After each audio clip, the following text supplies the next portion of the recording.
Welcome to Mando and Friends, presented by Verizon. My name is Mando Fresko, and today we are here with the pride of Dallas, one of the biggest comedians in the world right now. Nah, I don't know about all that. Got the hottest ticket in town. That's something that maybe, that yeah. that you'll accept. Yeah. Something that I sent you on IG. I was like, hottest ticket in town, man. Sold out shows back to back to back, man. We have Ralph Barbosa in here, brother. How are you, man? I'm good. It's good to be here. Thanks for having me. I'm gonna warn you right now, everybody in the comments of all the other podcasts and interviews I've done, just say that I'm pretty dry, so it's all downhill from here. Awesome. That was the highlight of our show right now. Every little like just talkative type show that I've done, people are like, man, this guy sucks. Why is he so dry? Why does he look so sleepy? Because I am sleepy. Yeah. No, I mean, you just had a show here in LA last night, and Yes. I'm sure you were up late, man. So I appreciate you being here early. Yeah, I had one drink, it was Hennessy, and I was out. You don't really drink too, right? So Yeah, I don't really drink. So that one drink, I was good. I was just having a good time. I had my one Hennessy. I woke up with a hangover. I was good. Nah, but we didn't stay out too late. That's good, man. Yeah, all right. You know, you talk about people saying that you're dry, but that's what makes your comedy so great. Is it's like it's your timing. It's your you make it It's seem the like fact you're that just I've given up. yeah. It's the fact that you're just kind of just having a conversation, man. And you know, it's not like you see a lot of comedians, and you know, everyone has their own style, but like people are very like animated, and you know, you're just kind of, you know, rolling through, man. I mean, I think that's what makes your comedy unique. Maybe. I don't know. I don't think about it too much. You just you. Yeah. You're just you. Yeah. If I think about it too much, I'll probably try to change it and then I'll just mess it up. Yeah. There's singers that have been on the show, and some of them, they're Grammy Award winners, and some of them haven't ever had singing classes before.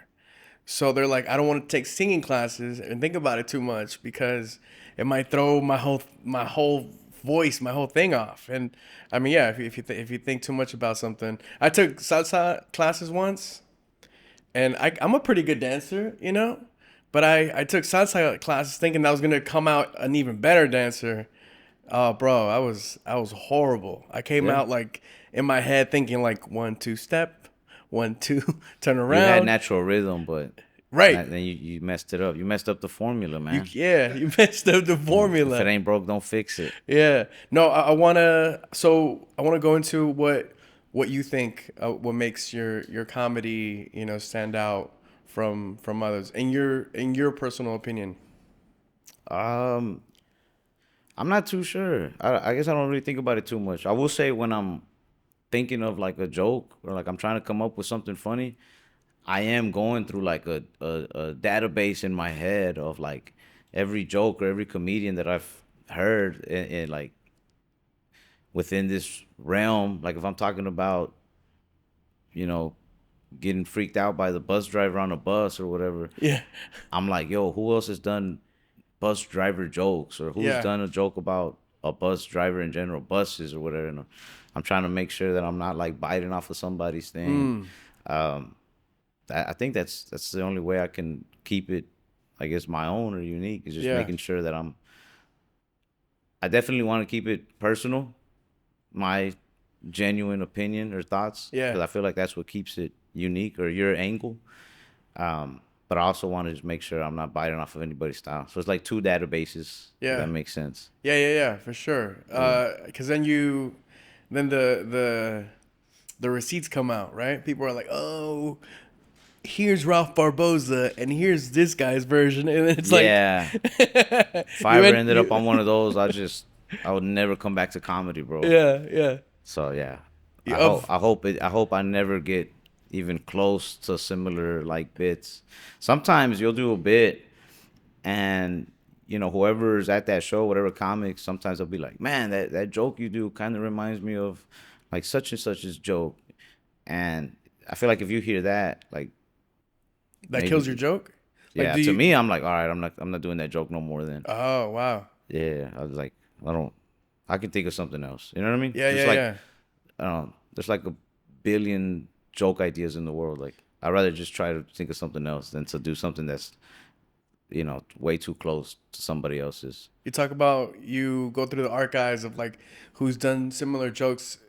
Is there a group of comedians that I mean I know Dave Chappelle was a big inspiration of yours. Is besides Chappelle, are there other comedians that you kind of looked at coming up? Right, right before I started doing comedy, Yeah, because I didn't grow up like super into stand up. I was a huge fan of funny movies more than anything. yeah.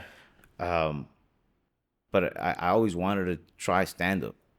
And so I started looking up different comedians. I went to an open mic and they had pictures of all these comedians that I had never even heard of. So I felt like kind of bad. I was like, man, like I need to do some homework. Yeah. So I started watching all these comedians. And there was a lot that like I hadn't heard of Mitch Hedberg until I started doing stand up. I felt so ashamed I hadn't heard of that dude. Like that dude when you talk about he has his own style, like Yeah. that dude went at it. And of the bigger names, I've always been a big Norm Macdonald fan. I remember he did this set on the David Letterman show when it was close to like ending, and he had this joke on his late night set where he's like ID. He's like, that's a weird one. He's like, I stands for I, and D stands for identification. And like just that little joke right there, I was like, dang, like that taught me like there's jokes everywhere. You just gotta find it. Right. So that's like, Right. Like the joke about was it Migos or was it Quavo or was it Quavo. yeah. Yeah. That I go joke's a mile a minute. hilarious. That yeah, the fact it's like the little details that in normal day to day you don't really think about stuff like that. Yeah, nah, it was funny to me. I'm always nitpicking at songs. Like we were talking about the 21 Savage one earlier. Like I'm always nitpicking at them, and I know people are like, "Nah, it's slang for this," and like I know there's like a real meaning to it. Right, right, But 90% of us aren't gonna pick up on the real meaning. You know what I right. mean? Maybe So even it's higher fun. than that. Maybe like 95, Yeah. 98%. Yeah, So like, it's funny to make fun of it. yeah, Too many people take comedians seriously, I think, on the clips and whatnot, yeah. which I think is crazy. I feel like we're the last people you should take serious. I know, right? Yeah. They're comedians at the end of the day. You guys Yeah. are comedians. You know what? I recently got into. I guess not recently, but I'm always a fan of when comedy is merged with music and hip hop. Oh yeah, Because yeah, like yeah. I grew up on hip hop, and whenever like your Biggie joke and like I just mentioned your Quavo joke, like stuff like that is hilarious to me. Like when you connect the dots, because it's like, oh, okay. Like I love comedy and I love hip hop. Like when I see that merge, it's dope to see. I love to make fun of the things I love. Yeah, yeah, Sometimes people after shows would be like, "Man, I like that joke," or whatever, or other people would be like, "Oh man, why you make fun of these songs? You don't really listen to rap." I'm like, "Nah, I love these songs. Yeah. Like these are great songs. Like it's because I listened to them so many times that I'm like making fun of them. They're my favorite songs. You know? yeah." But And, yeah. so, and sometimes that's how it is with music or like movies where you watch something like 10, 20, 30 times and you've never caught it until like that 30th time. You're like, wait a minute. I watched Scarface as a kid. I watched Scarface like 100 times, and by like the 89th time, I was like, "Man, this dude sucked as a drug dealer. He was an amazing murderer, whatever." And I wanted to do this bit about it, but the same thing happened where somebody was like, "Man, I think Patrice O'Neal had a bit about that movie already." So I was just like, "Oh, well, he caught it." You know what I mean? Like, Yeah. move yeah. on. But yeah, I get what you mean. I like rewatching movies over and over again just to find stuff like that. Just you think you've seen it, but man, there's always more. And Right. same with songs. Yeah. Sometimes with songs, I'll listen to them so many times, I'll find myself paying attention to a whole other part of the song each time. Like one take will be the lyrics. The next take will be the first verse. But it's like whichever verse calls out to me the most. And then Yeah. I kind of down. And then by like the 100th time I've heard that song, I'm only paying attention to the instrumental, like all the little parts. But I just like to obsess over some one thing for like a while, and then I just move on. Yeah. There's a Ice Cube song. Um, it goes Jack be nimble and Jack be quick. There's a he goes yakety yak. Don't come back, like stuff. And I'm like, what? Like people were like, "Yo, that's hard." I always like we always laugh about stuff like that, or when like the ad libs too, man. Hip hop ad libs are hilarious. Those remind me of like certain jokes. You know, I can't think of any specifically, but there's always jokes that if you really pay attention to them, you're just like, huh? But if you're just kind of going with it, if you got the flow, like it's funny, it lands. You know what I mean? The same with that yakety yak. Like nobody's really picking up on it because it's just flowing. Like you're just going. I want to talk about how you were working different jobs like, since the age of 12, right? Way before comedy. Yeah. I And mean, don't make me sound like too much of a hard worker. Like I wasn't exactly like nonstop. Like you were raising 12 children. yeah, I wasn't exactly 10 putting in mortgages. 40 hours every week for the last, whatever years. But yeah, my first little job, I was 12 at my buddy Jaime's Mexican seafood restaurant, just washing Marisco dishes. spot, yeah. Mariscos, hell yeah. Yeah, we just washed dishes all day. We're making like $20 a day, which was like bad, but we were horrible employees. Like, we earned those $20. It was fair. It was in a little shopping center, that little restaurant. Yeah. There was this like Mexican supermarket called Fiesta. Got a bunch of those back home. I don't know if they have those out here in Cali. Yeah. There we have like North Gates and things like that. Yeah. Yeah. So it's this Fiesta Mart and next door, and so whenever they'd be running out of like milanesa or other types of meat, they'd send me and my buddy Jaime like, go get 2 pounds of this, 3 pounds of that, right? But we'd go over there and then we'd just get distracted playing the little arcade games inside the store. It was kill like an hour, and they'd be like, man, what the hell? Like, Where'd I was he supposed go? to come back. Yeah, like, so at 10 p.m. at night, when it's time to get paid, you're just like, here's a 20. Like, I mostly did it to hang out with my buddy. Yeah. He had to be there no matter what. And I just got tired of being alone on the weekends. So I was like, man, I'll go get a job. yeah. And you really be there for hours playing arcades? Yeah, sometimes or sometimes, we're washing dishes and the restaurant would get slow, so we'd sneak off and we'd be playing, and we, should have came back like way sooner because it starts to pick up again, but we knew like, nah, let's just stay longer, man. Like we go in there, we're gonna have to start working again. That's hilarious. And then shortly after you start learning how to cut hair, right? Yeah, when I was 13, my older cousin Carlos was cutting hair out of like his restroom, and so I was just like, man, that's kind of cool. We'd go to the barber shop a lot, and I'd always see barbers wearing whatever they wanted, saying whatever they wanted. It's like, I don't know. I picked up on that real quick. It's up to a barber how much money he's gonna make or how successful he's gonna be. You know what I mean? If you want to dress decent, or if you want to if you want to say certain things in the shop, like you can't just know how to carry yourself. And Yep. you know what I mean? That kind of translate a lot with the customers. And the dude who really like made me want to do it the most was this dude that would cut my dad's hair named Jose back in Dallas. Shout out Oak Cliff. Hey. At Oak Cliff Barbers. He actually gave me my job at the barbershop. I worked for that dude for a long time. Nice. But he was in there, he dressed nice, he was roasting everybody, he was funny, like it was cool. And he had mad clientele. Like I remember I'd call him. This is before he did appointments. I'd be like, man, can I go up there with my friends and you cut us up? He's like, yeah, just come. And there'd already be like 2 people in front of us. And every time I'd go, there was at least 2-3 people in front of us. So I was like, man, he makes a lot of money. I want to learn how to do that. Yeah. So I probably had like $125. I think like my birthday had just passed. I was like 13 or something. And after school, I went across the street to this little like beauty supply store, and I bought like some clippers. I bought the clippers to like cut the hair, and then I bought the Andy's T liners to line it up.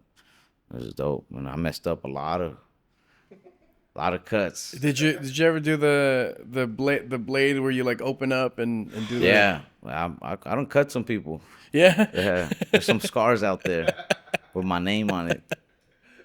I'll be like, remember me. If they were like a horrible customer, you're just like, oh my bad, Nah, whoops. nah. So if anything, I was just a horrible barber. I had some nice people, and I was just like, man, I'm gonna get you right. And Yeah. I'm just like, let me go get some alcohol. Yeah. Would you initially start with, I'm assuming, like your friends, your family, right? I'd have to beg them. Nobody wanted a cut from some 13-year-old. You know? My buddy Tony has been one of my best friends. I was like 7. I would just beg him. I was like, "Come on, Tony, let me fade you up." Like I've been. We would sometimes go to this guy who cut near us named David. And I remember it was like the one white dude in this like hood shop. Nobody wanted to get their cut with him at first, and then they realized he could cut like Yeah. badass, so we'd all go with him. And I'd tell Tony, like, man, I've been watching David. Like, I can get it down. Like, he told me little tips and stuff. Like, come on, Tony. And, man, I remember he wanted just like a mid fade. And I don't know what I did that I actually got half of it, like, somewhat faded. Like, I don't even know what I was doing, though. And then the other half was just nothing. And so it just was like a 2 right here. And then just skin bald, like, hard. And then I didn't even know how to really use this little cheap shaver I had. Yeah. So I'm trying to bald it out, but it's not really balding Yeah. too much. And for some reason on this part of the head, I just put way more pressure on it. So it's just like super bald and then like stubble and then just like hair. I think the barbershop got to know me more for bringing in my friends to fix their haircuts than just for me like getting cuts there, you know?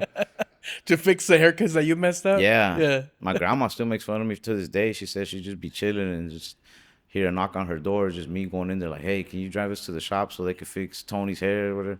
Tony, after that first one, he was just like, nah, you're never gonna cut my hair again. Yeah. But I don't blame him. Nah, I'd keep like, man, Yeah. come on, man, come on. And he ended up he let me cut his hair like a good like 100 times maybe. And they That's- started coming out decent. Yeah. Yeah. Was a good friend. A great friend. Yeah. Shout out to Tony. Shout out to Tony.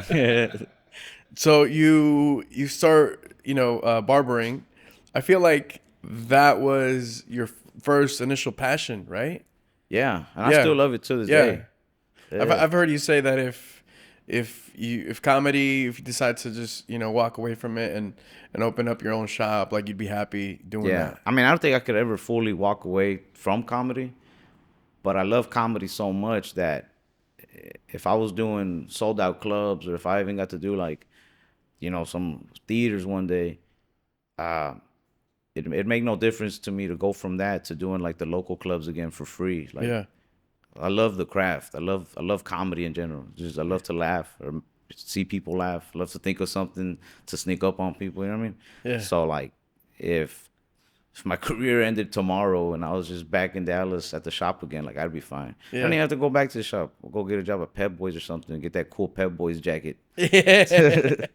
With the 3 guys on there, huh? Yeah. You mentioned the theaters. Theaters are coming, man. It's just a matter of time. The theaters are coming. I mean, Eventually. I'm not in a rush. I love comedy clubs. There's no better show than at a comedy club. Which is it's like I'm not trying to talk down on theaters. Like Right, yeah, right, that's right. a dream too. Don't get me wrong. Yeah, theaters are awesome. I've seen great. I saw Hannibal Buress at the Majestic Theater in Dallas, and I was just like up the highest seat possible. I couldn't even really see him, but it was still a good show. right. But yeah, there's nothing quite like a comedy club of just being closer to the audience. It's way more intimate. For sure. I think everybody has their own version of it on stage. For me, being in a comedy club in front of that audience feels like being at a beach with these people, and you got to kind of time the waves, feel it, and you connect with them once you're on that same time. Like, man, it's an amazing show, and I think the bigger the theater, the harder it is to do that. So it's always way better intimate. I'd rather do a tight, packed little basement, low ceilings to 100, 200 people. That's where it's at. Yeah. That's the best show. When you did the the HBO special, that the HBO with Entre Nos. Entre Nos. Yeah. That was a pretty big theater, no? Nah, so you know what? I really like that venue because it's a theater, but it's almost like a mini theater. Yeah, I've been in a few theaters, and that was probably the smallest theater I've been in so far. It fit in plenty of people, and then So, there were yeah. upstairs too. That's the ideal place to film a special. I think Ian Lara picked it up. He knows comedy. You know what I Yeah. mean? So yeah, that's the ideal theater to be in right there. Yeah, I saw a picture of you cutting Ian's hair Yeah, in the lining them photo. up. Yeah, You yeah, were yeah. lining him up, cleaning him up. Was it backstage somewhere? Yeah, yeah, that was at that theater. We're Oh, like nice. downstairs, and he has a little bag with like the clippers to like maintain himself or Oh, whatever. yeah, yeah. But he has like legit clippers. Nobody really carries those. I'm like, yo, like it's like watching somebody. I don't know, like he knows what he's doing. You know what I Yeah, mean? yeah, yeah, yeah. Like game recognized game. Yeah. So I'm like, what? It's like watching a civilian with like a samurai sword. You're like, how do you know about that? How do you know about that, Otori Hanzo? You know, like, Yeah, yeah. but yeah, he was just like, yo, man, line me up or what? And I was just like, yo, hell yeah, Got you. yeah, That's dope. yeah. It's a little tough, you know what I mean? Because I like adjust my clippers or zero gap them so that you get the crisp, nice lines. But real barber's gonna make it happen Yeah, hell yeah. with any tools. So, Yeah, yeah. When you're dope, you're dope. You Yeah. know, in anything. Talk to me about backdoor comedy. Backdoor Comedy Club, owned by Jan Norton and Linda Stogner, is the first place to give me stage time, like on a weekend, and it was the first place I did open mics at. It's a clean club. You have to be clean there, and I feel like that helped me strengthen my writing so much. Cause sometimes when you're kind of getting frustrated with the joke, or you're not really trying your best, the punchline is like a cuss word. You know what I mean? And sometimes it's that's the funniest way. Don't get me wrong. Like I'm not trying to talk down on cussing. Sometimes the funniest punchline is a cuss word, but when you have to be clean, it forces you to not make it a cuss word. So now you're like, well, it could be a clean joke or it could be a. Now I got two versions of the same joke. Like, so it helped me write a lot. And the people there were the friendliest. Because when I started going to open mics, I was like, I do a mic, and then I'd get so intimidated and so like down about how it went. I was intimidated by the older people in there. Yeah. Not that they were being mean, but I'm not used to being around like this many older people, and so Yeah. I was kind of like scared.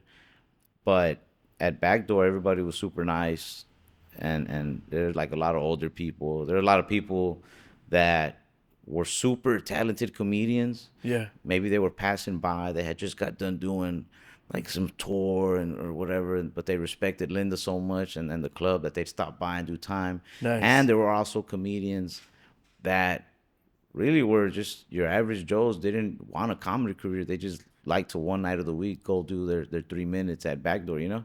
So it was like the coolest people ever. And she Linda Stogner, she saw me doing her mic, and I'd go there, and she was just like, hey, you want to do a weekend? And her club is probably the only club in Dallas that does like the New York style type of shows, where instead of just doing like a host, feature, headliner, it's more like 10, 12 people, and each one does about 10. If you're newer, you do less. If Yeah. you're the one going at the end, go ahead and do them 20. But nobody's doing more than like 20 minutes. Got it. But I started off seating people there, and I started seating people, and then she'd let me host the show, so I'd get to do like 3 5 minutes at the beginning, and then just host the whole night, and then you know what I mean. Eventually, it just turned into like, whenever you want stage time, just let me know, and That's like dope. that's mad love, yeah. So now, that's kind of the spot in Dallas where like all the more busier comics, if if you end up with like a free weekend, you're not working, you just hit up Linda and go do stage time at her place. Nice. So yeah, shout out to Linda Stogner, Yeah, man. comedy mom. Shout out to Linda. Yeah. What was the last time you were down there? At Backdoor, Yeah. man, it's been some months, maybe like the summer. Yeah. You gotta go back, man. I do. It's just that I try really hard to not end up with like a free weekend. Yeah, yeah, yeah. You I mean, know? you're a busy dude right now. Yeah. It's hot. It's hot in the streets for you right now. Yeah. In a good way. So I'm gonna strike while the iron's hot. You know what I mean? Yeah, man. Lucky for me, I think Linda likes me a lot, so backdoor will be there when I you're got some back. chill time. Yeah. Yeah. No, that's beautiful, man. I heard that the first time, heard that from you, that the first time you hopped on the stage, you bombed, right? Yeah, yeah, yeah. But that's also the moment when you realize, like, I love comedy. I love this. Yeah, so this is actually I don't know if it's like my very first time. I think it might have been because it's kind of hard to remember at 18. But I'm pretty sure this was my first ever open mic. But it wasn't at Linda's. And this is probably one of the things that scared me, kind of like made me more comfortable at Linda's once I found Linda's. But the first time I went was at a club that I also really, really love a lot. It was a Hyenas comedy club back in Dallas. And every comedy scene in different cities has their own way of doing it. Yeah. Like I think the open mics out here in LA, because there's so many comedians, they do a lot of the bucket list where like the first 100 or I don't know how it is, to be honest. So don't take my word for it. But I think like the first 50 people to get to a mic put their name in the bucket, and then maybe like 25 people will get picked random to go up. You know, Yeah. and every mic is different. Some let more, some. New York and New York and LA, I think you have to pay for the mic. You gotta like sign up online. I don't know. Everything's different. Wow. But in Dallas, especially at Hyenas, it's not really, and it hardly ever is anywhere. It's not really like first come first serve. It's like sign up. But Dallas Hyenas, what I like about it a lot is it's very much kind of based off of rank. Like they're always watching. Comedy's very word of mouth. So the people who are working that mic, you know, they're just like, all right, well, I've seen this person, they're pretty good, and this person's been putting in work. Even if they're not that funny, they put in work so they can go up sooner or whatever, and so on and so on, you know? And a lot of comedians take that personally. They're like, he just doesn't like me. Yeah. So it's my first mic. Nobody knows who I am. This list has like 100-something comedians. Like probably like, I mean, that's an exaggeration, but definitely more than 80. Yeah. I go up maybe like at 1:30 in the morning, and there's maybe like 3 other people in the room. 4. The host of the mic, who's Luke Moore. He's super funny. I think he lived out here in California for a while. And then the other 2 people, I don't know them. And then my friend Tony was there, who I used to mess up his hair. And I didn't know that. Tony does comedy too? No. He just got bad haircuts. Yeah, he just got bad haircuts and hung around at bad open mics. He just had a bad taste. It's Tony. No, so I didn't know that we didn't have to watch every single comedian for the night. So we got there at 5 to sign up. That's when the sign up list goes out. The mic starts at 8. From 8 till 1:30 in the morning, we watched every open mic, which will drive you insane, but it also is a good class on what not to do. Right. And a few lessons on what to do. You know, you see some gems in there. At 1:30 a.m., I go up there, and I'm just like, this is it, right? I'm not even feeling nervous. I'm like, whoa, like, how am I not nervous? And as I'm walking up the stairs, I'm feeling good. And as soon as I get up there, the lights are so bright that my mind just goes blank. Ooh. Yeah. And I start telling some story about being at a party and like not smoking or smoking. I don't even remember it too much. It was a horrible joke. It was a horrible story. Like it was going nowhere. And one of the 2 dudes that they were drunk and sleepy, they just started yelling like, man, get the hell out of here. Like, get off the stage. And I was just like, all right, guys, that's my time. And it's like a minute and a half in. I was supposed to do like 3 minutes. And I was just like, nah, I'm out. And my friend Tony, you could tell he was just like, wow, like, there goes my night, you know? And I was just like, I felt so dumb. Like, why did I think I could do that? You know what I mean? But even though I felt like, somebody told me this once. They said, man, comedy is like your highest highs and your lowest lows. Yeah. And I did feel the lowest low. But even though it was so low, I still was just like thinking of jokes. Even on the way home, I was like thinking of how I could have done it better. Yeah. And that's what every set is. You do it, and then the next set you're trying to perfect the last one, and then the last one, you know what I mean? So I was just like it hurt, but it hurt so good. Yeah, Yeah. you know what I mean.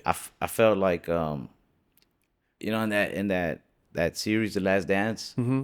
when they said Jordan and the Bulls were going up against the Pistons, but they kept getting beat up. Yep. So then they started thinking like, all right, weight training. Yeah. So that's how I felt. I was like, I bombed during this joke, but I noticed they had a little bit more. They were actually listening on this little part. So I'm just like going back to the notebook. I kind of miss those days a little bit, which I mean, it's not like too different now, but I do miss the open mic, like the grind of it. Just Yeah. back in Dallas, I could maybe do 2 open mics a night tops. So I used to love, going to a mic and then going to the next one, trying to fix the last one, and then from there, it's about midnight. I pick up a burger or something, just go home, eat, watch an episode of something I like, and then just go to the kitchen and start writing again, Yeah. writing and writing, and stay up all night, just writing, and then I'd show up super late to work the next day because I just stayed up all night writing dumb jokes. But like, how'd you learn how to write a joke like from beginning to end? Is that something that Trial and error. like you do you YouTube that, like how to write jokes for stand Nah, up? Like how do you figure that out? just trial and error. Yeah. Yeah. I can't even say that I'm like I know now. Like I think I've gotten some down, but it's something that you're never really done learning because every joke is different. You know what I mean? Yeah. So every joke is like a little different mini project. I feel like this might be an over exaggeration, but I feel like Iron Man building the next suit because every suit is different. You know what I mean? Has this different little accessories or whatnot. But yeah, you just you have to really pay attention to every detail of everything you do, and I feel like that's in any craft. Yeah. I feel like you just have to, even down to the slightest little detail. Sometimes I'd go up, I'd have a funny idea, and I'd repeat it to myself in my head, and I'd be like, I think this could work, and I say it on stage, and as I'm saying it and hearing myself say it, I'd write it first. Yeah, all my jokes that I've written, well, not all of them, but I say 90% of them, I've written them out word for word. I feel like that's the open mic before the open mic Yeah. because it's letting me hear it in my head. Then I'll say it on stage, and as I'm saying it, I'm like, no, no, no, no, don't say it quite like that. I'm talking to myself like, slow it down here, speed of it, I don't know, Yep. whatever. And then after I've said it, and I'm recording their reactions because if somebody's looking at you like, what? Oh, you feel that pain, you feel dumb. You're gonna remember that. Yeah. But if somebody's like laughing or really liking the joke, you're gonna remember that too. So at the end of the night, when I'm back at my grandma's writing them in my notebook, I'll rewrite whatever jokes I said that night, the version that stunk or good, and then I'd cross out the parts of the joke that bombed, and I try to rewrite them to fix them, or I just toss it, and then I'd rewrite the parts that were good on a new paper. Yeah. So then it's just like rough draft, like writing essays. Yep. Every sentence that sucked, I'd change it or I'd take it out, and then every sentence that was good, I'd restack it. So then the next paper would just have the stack of nothing but hitters, hitters, hitters. Nice. How good were you at writing essays? How good were you in English class? I was actually pretty good. I Yeah. remember in 8th grade, I had like one of those moments where the teacher got real. She's like, you got potential. Stop being a bum. Like I had a teacher named Miss Shanahan. Miss Shanahan, she was really cool. She was the English teacher in 8th grade. Um, this is toward the end of like, no, I was about halfway through the 8th grade year. They brought us these packets that were like, you have to choose one of 3 paths for like high school. They're like, are you gonna be like in the honors classes? Are you gonna be like the average students? Or are you gonna be like in the remedial where it's like it's easier stuff, but you're not really like aiming high? Yeah. And I hated school, so I'm like, just give me the remedial. Like I just want to do easy stuff, like sleep in class, like. And then she just sat down and got like real with me. She's just like, "You're a good writer. You don't need to be doing this." She's like, "You write like at an 11th grade level," which I remember thinking like, "Dang, not 12th though." Like that's such a specific. That's like I felt like she's like, "You're a good looking dude. You're like a solid 8.5." Like just like, like very honest though. So it definitely made me believe everything she was saying. But she was like, you're like, you're a really smart writer. Like, don't knock yourself short just because you want to be lazy or whatever. And yeah, I would always get into the little writing projects in whatever class I was in. I didn't really stand out too much in every class after that until maybe like my senior year. I Yeah. had a teacher named Mr. Culberson who was really cool. I wasn't a class clown in every class, maybe some. So other classes, I was just very like keep my head down, don't talk to anybody. But in his, he let me be a class clown. Like he was cool with it. And I remember I'd be lazy to where I don't do the essays. Every essay we had to do was like a rough draft, and then like a second draft, and then the final typed out version. And we'd have like 2 weeks to do them, and I wouldn't do them till like the day of, Right, and right, I right. still be getting like 90. So I would get into them. I liked them. Yeah. I feel like to write a good essay, to write a good joke, you're really just thinking about what you're gonna say and everybody's reaction to every sentence. You know what I mean? So you write one sentence, and you think about what your reaction is to that sentence, and then that'll dictate the next sentence. So I just got into that, just trying to get into people's heads. Yeah. Yeah. Are most of your jokes like lengthy in I guess are they long in length or are they like do you have I don't medium know. short like how does it work out for you? I don't know. I was thinking about that the other day. I haven't really paid attention to it. I think some jokes are like one setup punch and like that's it, and then other ones are like on this one subject. I'll stay within like the jokes I do about being at the strip club with my friends. To me, it's kind of short, but once I listened to the audio of it, I was like, oh, it's longer than I thought, but it's still not long. If that makes sense. Yeah. And then I'll have other bits where I'm like, dang, I was on that one subject for like 5 minutes, which to me is, I think, one of my longer things, you know? Um, but nah, it starts off with just one, and then I'll try to add to it, but then I also don't want to force it.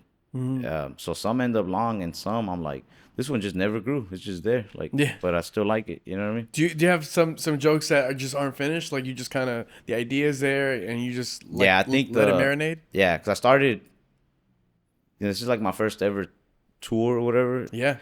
and so I started headlining. Congrats by the Oh, way, thank man. you. It's like late October, early November when it starts just being like every weekend, out of town every weekend. So from like late October for the entire December, I feel like the set I was doing, I change them up. Don't get me wrong, and I'm writing a lot, but I feel like all those sets, all those weekends was a lot of me just trying to figure out what are like the jokes that I'm like, this is mine for the rest of the tour. Like I'm killing with this, and what was like the jokes that I'm gonna probably be doing in like 2 years Mm, when I figure out how to properly write them, because they're just not hidden like I want them to, you know. yeah. So yeah, the last month or so, I've been doing like one 45-minute set that I'm like really in love with. I feel like it's like 98% complete. There's always little things that I want to tweak with it, right? Yeah. But it's dope. But I feel like, yeah, I feel like everything before that was a lot of like, let's play with this, let's play with that, let's just try it. Funny's funny. Let's just say this, you know. But then there's like the script that I'm like, this is what I really love. Yeah. Yeah, So you've been doing it for a total of 8 years now? What do you yeah, say? Yeah. yeah. Cause I was 18 when I did my first mic, and then I do a mic, and then I'd wait a few months, and I'd get the courage to go do another one, and I'd get discouraged again, or whatever. But once I turned 20, I went back to backdoor comedy, and I just never stopped. Just every night, open mic, every weekend, trying to do something, just didn't stop. From 20, it just boom. Yeah. So a lot of people may think that it's kind of an overnight success with you, right? Because of your videos that blew up on social media and on YouTube. But you've been doing it for 8 years now. Yeah, a lot of That's a lot of work. yeah, tons of work. That's why I don't like when people are like, uh, oh yeah, like they said on that podcast, who I will not name. There's a lot of sensitive people out there, but when they were saying like, yeah, we got to make it easier for these young dudes, you know what I mean? I'm gonna help them out. It's just like my goal was to tour, so like help me out. It's like, bro, I'm already here, but don't make it seem like it was easier for me. Like I, when I tell you I worked, like I worked, I worked. I've had no social life You know what I mean? I've lost so many relationships. Like, I haven't been to a family party since I started, other than maybe my sister's 15. I made an obsession for that. That's her quinceañera, you know. But like, I spent every night at Mike's. I spent every night just staying up writing. Every weekend I was at shows, and I wasn't getting paid. I was losing money. Yeah. Everybody's like, "Yo, maybe you should stop." It was like having a drug addiction. Everybody's like, "Yo, maybe don't do this no more. Like, it's costing you, you know." But in my heart, I'm just like, nah, this is the way to Right. go. You know, I always wanted stage time. I was coming up in Texas, so it's not as good of a scene as like New York, LA, where you can get in front of the right people, whatever. So I would get online and I see, you know, which comics are coming to which clubs in Texas, because I'm within a 4 hour drive of anything. And you know, I'd hit up all the clubs that I could slowly build relationships with. Or sometimes I'd drive out of town. I'd go from Dallas to Houston just to ask for a guest spot. Can I just do 5 minutes, introduce myself to whoever's running that club, get to know the people, and just let them know if there's ever a chance that I could get booked down here to open for anybody. Like, you let me know, I'll drive down here immediately. And I do that with all the Texas cities that I could, San Antonio, Austin, whatever. I'd meet as many people as I could. So if I wasn't booked in Dallas for that weekend, then I was on Instagram or whoever I knew, like, hey man, you got any stage time down there? You got stage time? Or if I saw there's a certain comic coming that I was like a fan of, or I wanted a chance to pick their brain, at least talk to them. But if you know, if I had a relationship with that club owner or manager by then, I hit them up like, yo man, if I could just get a spot, like if there's already other openers, whatever. But like, I'll drive down there if I could just do 5 minutes free. Like, I'm not trying to get paid. I just want to work with that comic, see them live, you know. And that like helped me out a lot. Like, shout out to Cypher Sounds. Man. I was like a Cypher fan just because, like I was telling you, I love hip hop, you know. And Yeah. that dude was always working with the greats, you know. And I saw that he was doing comedy and that he was Yeah. coming to Houston. So I hit up Brian Gendron, who runs the Riot. I said, man, if Cypher's okay with it, could I do a guest spot? Or like, if you're okay with it, could I message him and ask him for a guest spot? You know, I don't know if he see it or not, but I want to be respectful to the club, you know. And he's just like, yeah, I'll ask. And he's just like, yeah, he said it's fine. Like, come on down, you Nice. know. So I go down there. I And got this is to talk to before him. him seeing any of your work, Yeah, he's or never seen me. Like, yeah. my Instagram following is like 900 followers or something, you know. Like, um, and yeah, he was just like, he's like, oh, you're doing a guest spot? He's like, 5 minutes. He's like, just do 10 minutes. He's like, do 10 minutes. And Nice. his style, he runs the chemistry set in New York. His style is always, the way his shows go is like, you do your time, and then he jumps on stage with you, and then you do a little back and forth. And this show, he had like the music on and stuff. It was cool. He's DJing, doing comedy. But yeah, he was cool. He's just like, yeah, man. He's like, let me know if you're in New York, you know. And I took him up on that. I went out there. I like stockpiled all the let me knows. You know what Yeah, I yeah, mean? yeah, yeah, yeah. I waited. I saved them.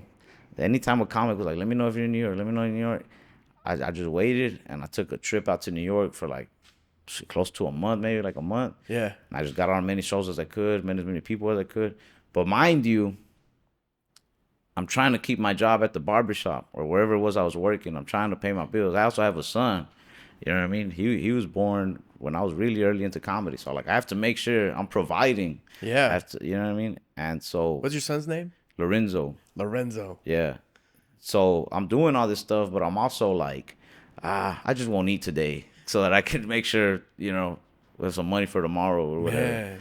Or like, there's a lot of sleepless nights, tons.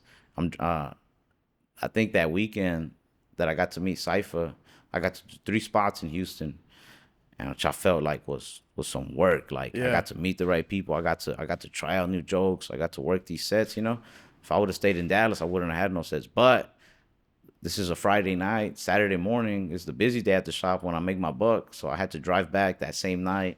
I got to Dallas like 6 a.m. My first appointment was like 8 a.m. So I got a 2 hour little nap in, and then I just woke up, started cutting, and then Saturday night just did the shows I had there in Dallas, and then so on and so on. That's the hustle, man. Yeah. That's what you have to do, and a lot of people don't really see that. They don't see that side of the hustle. They don't see that side of the business. And shout out to Cypher, by the way. Yeah. We haven't met, but he used to work for the hip hop station, or my station and his station, there were sister stations. Mine was in LA, his was in New York, and he was in the morning show there. So it's really cool to see him go from like radio and like music, hip hop DJing to comedy, you know, and him shining on both. It's really cool to see. Yeah, it's been dope. He's such a good dude. He's a funny dude just to be around with. He's all about having a good time. That's the main priority, is like just making sure it's a good show, it's funny, and everybody's just having a good time.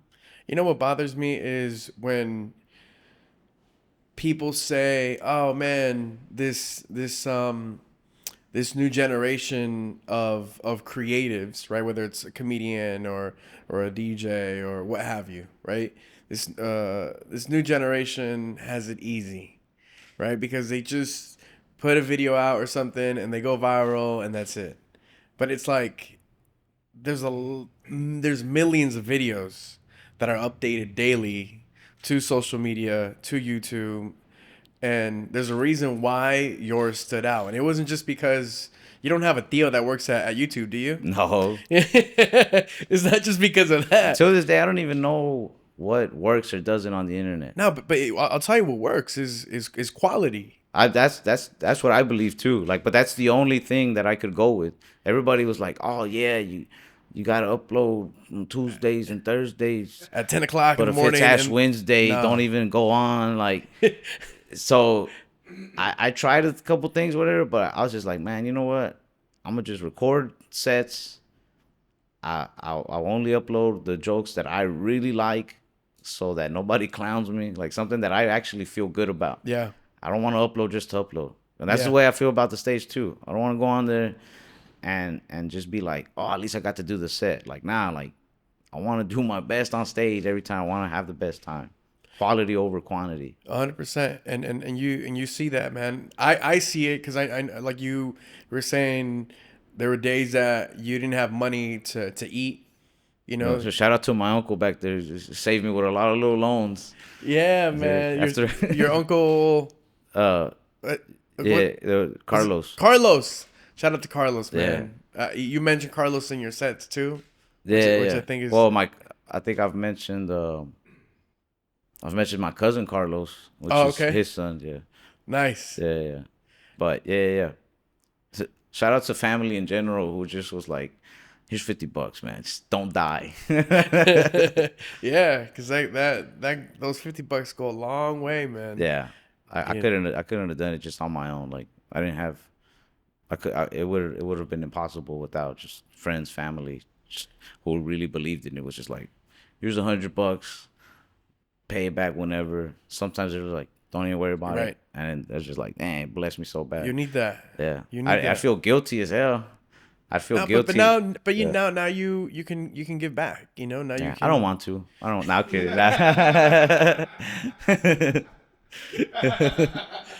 They're good. They're well off too. Yeah. I don't really. If Need they to. had the money to help me in the first place, they're fine. Nah, yeah. Yeah. No, I think it's beautiful, man. That you're winning. But again, man, it's the hard work. It's dedication. Yeah. It's passion. It's the sleepless nights. It's writing jokes. You know, where everyone is knocked out in bed. It's driving. It's calling people. It's DMing, messaging, emailing. It's all of that, man. And the success now is because of that. Again, I feel like people just see something that's on social media and it looks good. It looked easy, and Even when they see you doing what it takes to make it, and any craft, whether it's music or acting or comedy or whatever it is you're trying to be great at, whatever it is you're trying to break through at, even when they see you going through the process, they think you're dumb or insane or selfish. They're just like, yo, like, why don't you get a normal job? Why don't you show up to the family parties? Why aren't you there for your friend's party at the bar for his birthday? You know what I mean? Like, they think you're crazy. They think you're nuts. I remember the guys at the barbershop where I worked at, they're like, "Where were you last night?" I said, "San Antonio, man. I just got back this morning." He's like, "Yeah." He's like, "You get paid at least?" I said, "Not at all." I was like, I woke up overdrafted in my bank. Like, I need haircuts to come in. And they're just like, "Why are you going? You're not getting paid." And I'm just like, "Cause you don't get it." I don't know how to explain it 100%, but like, you have to treat whatever it is you want to make it at, you have to treat it like more than a full-time job, even when it's costing you money. If it's going to become your full-time job, you have to treat it like that for years before it is your full-time job. It's Right. like being married. You don't get married to somebody and then treat them like a wife. You treat Right. them like a wife, so then they become your wife A or hundred percent. husband or whoever you want to marry. But Yeah, 100%. I mean, you don't have to just work a 9 to 5 p.m. You gotta sometimes work a 9 a. to 5 yeah, a.m. and it's not like a shift where you're like, oh, go through the motions. They're like, nah, like your mind has to be in it all the time. My entire day, I'm just trying to think of a joke to like save my life. I feel like if I'm not on this, like To yeah, to it'll put fall. yeah, a Yeah. joke to put food on your table. Yeah, so I'm with my friends eating breakfast and we're joking around and I'm making notes like could this be something, but I'm also at like I could be at lunch with my mom and relatives and yeah, we're having a good time, but I'm gonna zone out for a while where I'm just like, man, I need to write a joke. I'm just thinking. I was in radio and television and in media for like over 10 years, and I still had my pops, my dad saying, "Yeah, agarra otro trabajo. Go get another Uh, job already." And I'm like, "What?" Like I love classic Latino dad stuff, huh? yeah. And it's like, come on, man. Just even family sometimes doesn't get it. And even if you're like you said, you're in it and you're having some success, people will still shoot that at you, man. Yeah, And you have to be that focus. And like you said, in any craft, right? You have to want it so bad that no matter what is thrown at you, you have to continue going. And like that's true. overdrafting, I've been there. Like, I at the radio station that I worked at. I used to work late nights, and then I had to be there the next morning. I didn't have enough money for gas to come back, to drive home and come back. So I would just sleep in my car, Yeah, I've you been there a know, couple times. because it's like, damn, if I go home and I come back, I'm gonna have to fill up. I don't have that money right now. I've been in the position where I'm like, I need to go do this show, but I can't afford to like stay in the town. So I'll sleep for a little bit in the car and then just drive back. You know what I mean? Like Yeah. I got to know my car a lot over the years. Yeah. But that work ethic that like never stopped, man. I'm always gonna be thankful for my uncle Jose, my dad's little brother, Jose Barbosa. He he started working for my dad at a body shop that my dad owned, and my uncle from the other guys learned how to do paint and body. Hmm. And then eventually he found his own little spot to rent out and just by himself, paint and body from start to finish. A lot of body shops, you do the body part, I do the paint part, but my uncle just by himself, just making it happen. 'Cause he's Wow. working. And I'd go work for him and he'd teach me how to paint cars, since I was like 13 on and off. And when I was like 18 for like a good while, and I'd mess up the paint jobs bad and I'm costing money. It takes a long time to prep a car for paint. It takes like a week just to get it ready for paint, and then when things go wrong, you're a week behind again, losing hella Sheesh. money. My uncle wouldn't get mad. I'd mess up the paint jobs, and I'd just be like, man, like my brain just doesn't get it. Like this is not for me. I'm just not capable of learning how to do this. It's just too smart. It's like rocket science to me. And he would be like, nah, just do it again. He'd be like, the one thing he said that this was what made me like go back to comedy and not stop anymore is when I messed up this one paint job and he was like, nah, when we get it ready, he's like, you're gonna paint it again. He was like, there's nothing too hard to accomplish in this world. It's like you just have to want it bad enough. And I was just like, yo, it made me think about rocket scientists. Like they started off just with 2 plus 2, and then they end up, Yeah. you know what I mean? But it's one step at a time. You learn one thing, just keep doing it, keep doing it. So after that, I was like, man, nothing can stop me. Man, I applaud you for that, man. I know you don't need it, but like I it's appreciate it. it's it's um it's it's something that growing up in a Latino community and traditional Latino family, they only think about um commonly only think about often, I guess I should say, think about the traditional careers, right? So it's like, go be a doctor, go be a firefighter, You know, do what they've seen works. what they, yeah, right. And it's tough, I think, in their defense, it's tough for them to comprehend that we can find success in such a non-traditional career. And you know, the fact that it's tough to, you got to think about it too, you know, now that you're in it, like, to think, man, if you tell someone that I want to do comedy and I'm gonna go on tour and all this stuff, it's tough for them to really stomach it, to understand it, you know. And so, you know, what I've come to figure out is not to blame them or not to hold grudges, because it's not that they didn't want you to succeed, they just didn't understand it, and they just couldn't comprehend No, it I in get that that moment. 100%. Every time my dad was like getting on to me about something, you know, it is like, man, but I want you to believe in it. But Yeah. at the same time, it's like, I I think I kind of get where your mindset is at. So I can't blame you at all for Right. you're just worried about me. So family, they I don't know how long your family has been in the States, you know, but mine, I'm pretty much first gen, Okay. and my family came to the U.S. and they were in survival mode, Yeah. you know, so they're in survival mode, man. They're not thinking, oh, I want to be a comedic star one day. I want to be, you know, a popular media personality or whatever. You know, Yeah. No. they're just there to work and try to like put food in the table no matter what it Yeah. takes. No, I get that. You know what I mean? That's why I never, like I said, like, yeah, it kind of hurts for somebody to be like, man, give it up, right? But it's just like, I get where your mindset's at. Yeah. Like I totally get it. You know what I mean? It's very much like you see what works, so do that. But that's another thing that I hope I could inspire people with one day. Yeah. There's a lot of comments on like my Instagram post or like YouTube where they're just like, Ralph Barbosa does it for La Raza, does it for our people. It's like, I'm very proud to make my people proud. Yeah. But that's not, if I there was there anybody that I do it for, it's not for them. I think first it's for me. I definitely do it for me. Right. But if there was You anybody, got to be selfish. You got right? to. Yeah. But if there was anybody, any group of people out there that I was doing it for, I've always said this, it'd be whoever is younger than me. For the whoever, youth. For the youth. Yeah. No matter what color they are. I want them to see how plain I dress on stage.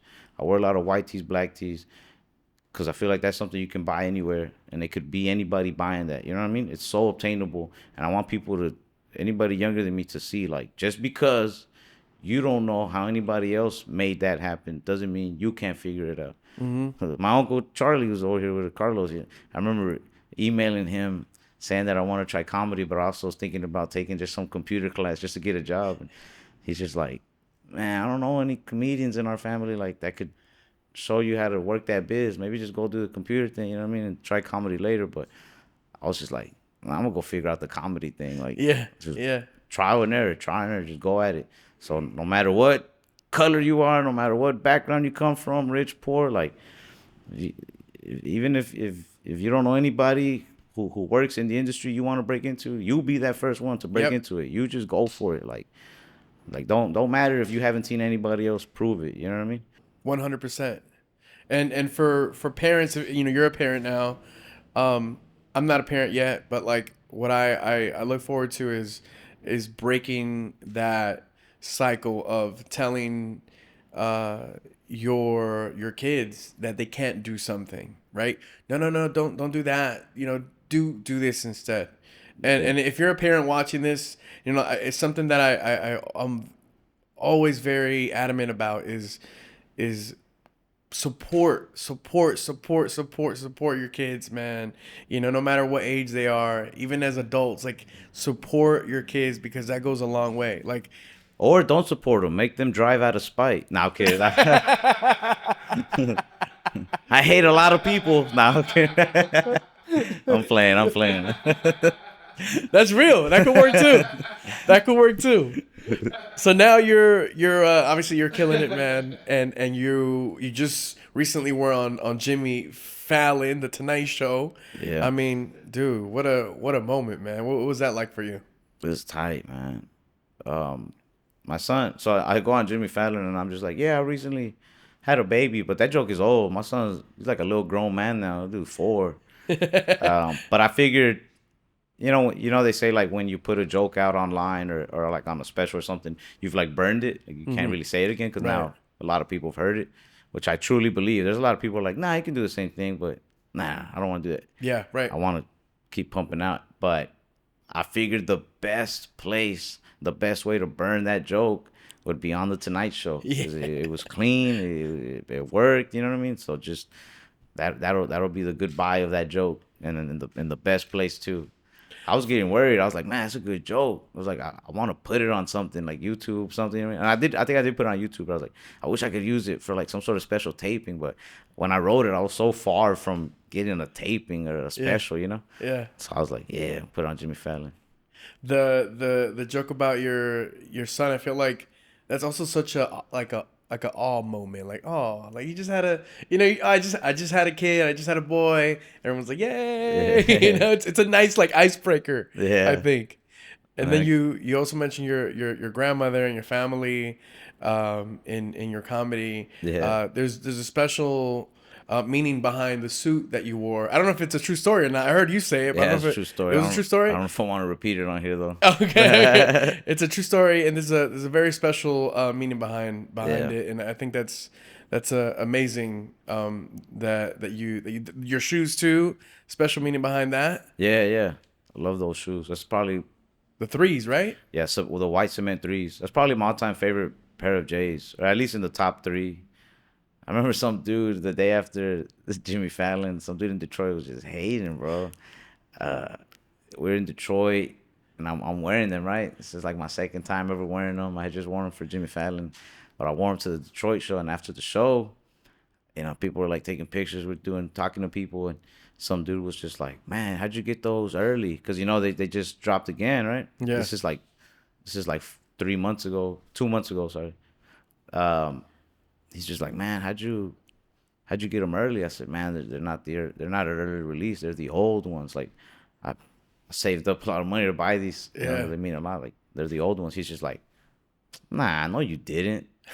I was Like like, what? all right, bro. You're the one that asked, man. Like, don't ask just to hate, bro. Like, Hate hater. he's like, nah, no, you No, you didn't. And he didn't. just walks off. I'm like, all right, bro. You're like, okay, then I did it. Yeah. I think that was such a amazing thing to watch was you on the Tonight Show, man. I felt like it was as a fan of your work. I was so happy and cheering for you, man. I've had these moments throughout, and we hadn't met. Today's the first day that, Yeah. that you and I meet in person. We've talked on social media and stuff, but like it's the first time we met. But still, like just when you got love for someone, believe in them, you support them, even if it is just through social and watching some clips and stuff, you start being a fan of their work. And just seeing you on the Tonight Show, I felt like it's just like a proud cousin, bro. I was like, yo, I man, appreciate he's it. That was doing it. that was my first, like, not my first, but when I first started doing comedy, my main 2 goals was I want to do late night. I wanted to do Conan because Yeah. I really loved Conan, but there was always those rumors like, yeah, that show's about to be done, like they're not gonna do it anymore, and then they did early on into when I started doing comedy. Conan retired, so I was like, man, I want to do the Tonight Show. That's like the one. So my main 2 goals was like do the Tonight Show, and to get into the Comedy Cellar, which I just had my first Comedy Cellar like audition like a week ago. Nice. Yeah, yeah. So be doing some spots there soon. I hope. Nice. Love New York, man. It's the greatest comedy city in the world. Yeah. Yeah. So That's and that's say that they say that's where comedy was born, right? Like the stand-up comedy. That's the I think birthplace. I think that's hip hop, but maybe I've heard comedy too. Stand-up comedy, yeah. funny people probably originated there.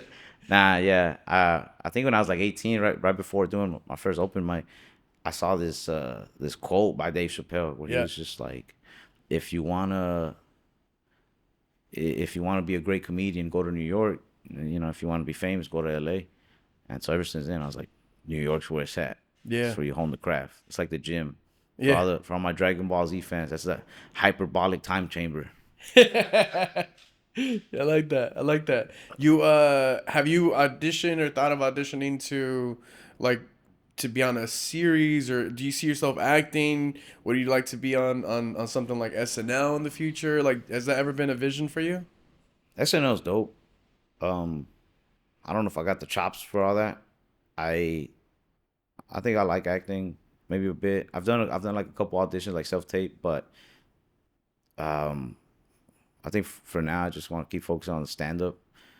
If it feels right and it came right, then yeah, I'm gonna give it a shot. You know what I mean?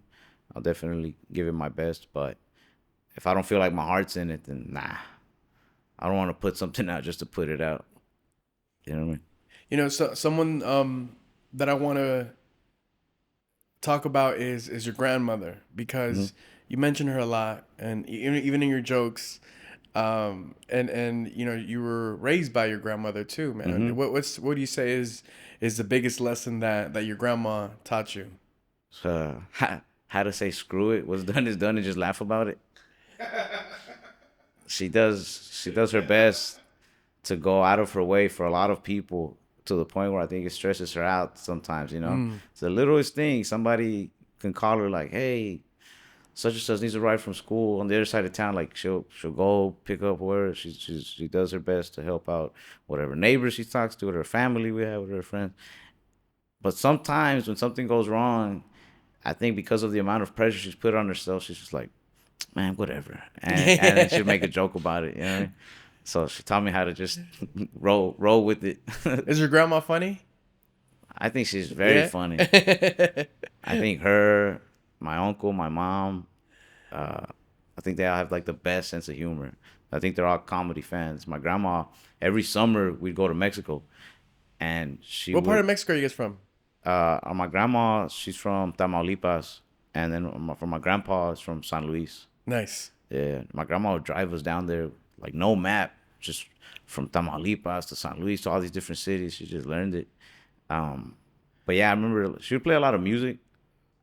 I think she helped me get like different tastes in so much music. She's playing like old, Spanish songs. I was playing like English songs from the '70s, and but sometimes she just play like Polo Polo CDs. The comedian, Yeah, yeah, yeah. Polo Polo. yeah, Wow. and she would be just laughing, like crying, laughing sometimes when we're at the border. Like I didn't understand, I didn't really get the punchlines. Like I I know Spanish, but for some reason I'm like real small. I don't really get the jokes in general, and Yeah. let alone them being in Spanish. So I didn't get them. She also liked Eugenio Derbez a lot. Yep. She had on video cassette all his from his sketch show.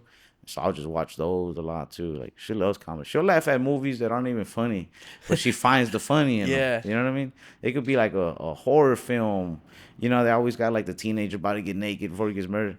It could be a dude like in the middle getting naked and then he got trampled and she's like, like basically laughing that he didn't see it coming. Like it's goofy to her. She loves she loves comedy, like all sorts of comedy. Even if I'm showing her something for the first time, she'll find the funny in it quick. She would always see me watching Adam Sandler and like Chris Farley movies like Tommy Boy. Yep. And then she used to go to the gym to walk the treadmills. And one time they were playing Tommy Boy on there. She's sending me pictures like Mira. Ah, that's amazing. Yeah, she'll laugh. She don't even like she don't speak English, but she'll sit there and laugh with me to the point where she's almost tearing up at like Chris Farley, all of these dudes. Like she can find the funny in anything.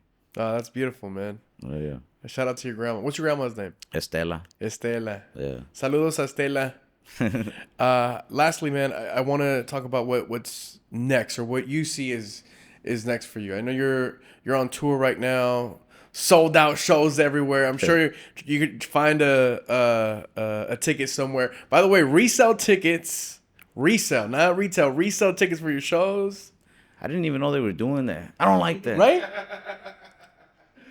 They're going for a couple $100. That's insane. You are not getting your money's worth.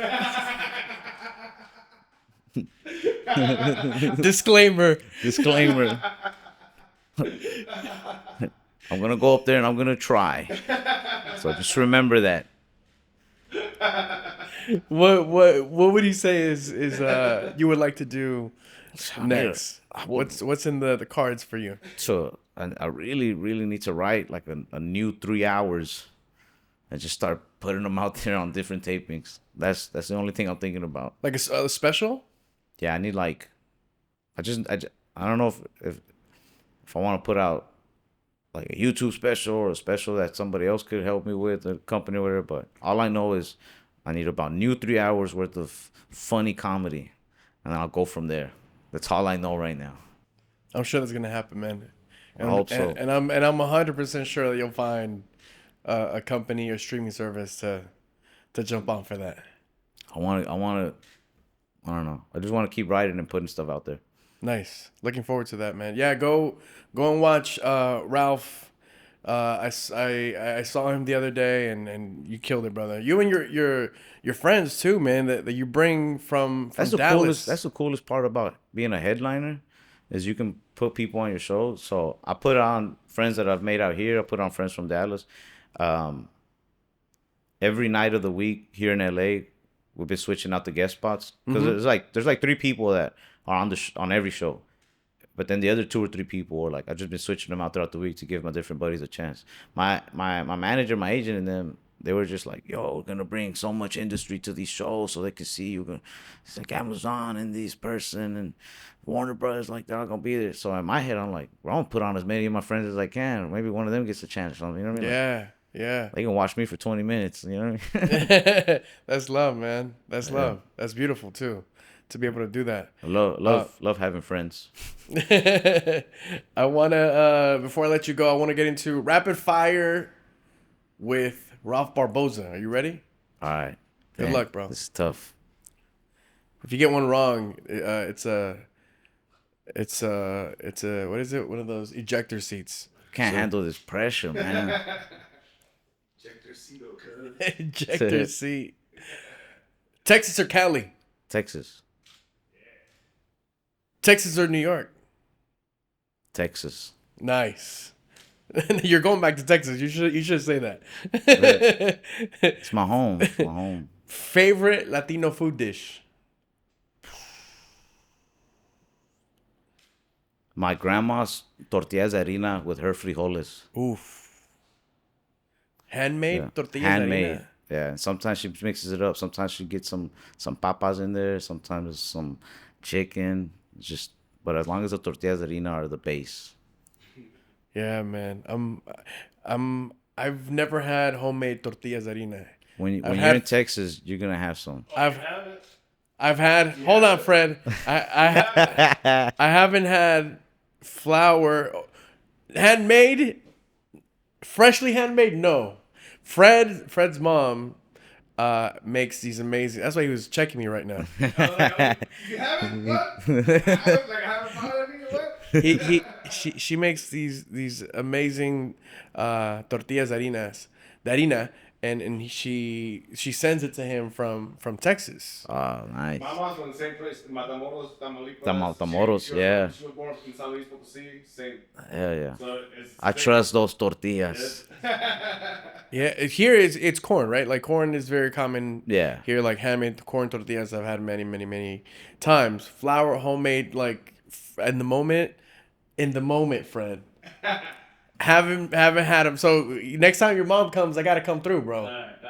I'll make sure. Even though he says that when she makes the tortillas here, the water's different. It doesn't taste the same, right? It does. It affects it, bro. Yeah. That's why pizza and hot dogs and bagels are better in New York. It's their Exactly. water system. Yeah. Tortillas are good in Texas because of our water, and hot dogs are good in New York because of their water. And LA, you guys have like good vegan food because of the water. Because of the water. Because of the water.